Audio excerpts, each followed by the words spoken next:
గురు పౌర్ణమి పురస్కరించుకుని తూర్పుగోదావరి జిల్లా అనపర్తి నియోజకవర్గం బిక్కువల మండలం బలభద్రపురంలో ఆంధ్ర షిరిడి సాయి మందిర్లో గురు పౌర్ణమి వేడుకలు ఘనంగా జరిగాయి.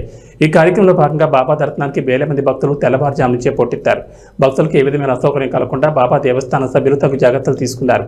గురు పౌర్ణమి వేడుకల్లో భాగంగా పలువురు ప్రముఖులు బాబాను దర్శించుకుని తరించారు. అనపర్తి మాజీ ఎమ్మెల్యే డాక్టర్ సత్య సూర్యనారాయణ రెడ్డి సాయినాథ్ని దర్శించుకున్నారు. ఆలయానికి వచ్చిన మాజీ శాసనసభ్యులు డాక్టర్ సత్య సూర్యనారాయణ రెడ్డికి ముందుగా ఆలయ మర్యాదల సాంప్రదాయంతో భాగంగా కమిటీ సభ్యులు పూర్ణకుంభంతో స్వాగతం పలికారు.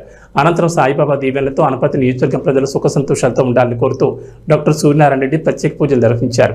ఈ కార్యక్రమంలో ఆలయ committee chairman Sabella Purushottam Reddy, committee సభ్యులు వెంకన్నబాబు మరియు ఎల్ఐసి శ్రీనివాసరెడ్డితో పాటు పలువురు నాయకులు పాల్గొన్నారు.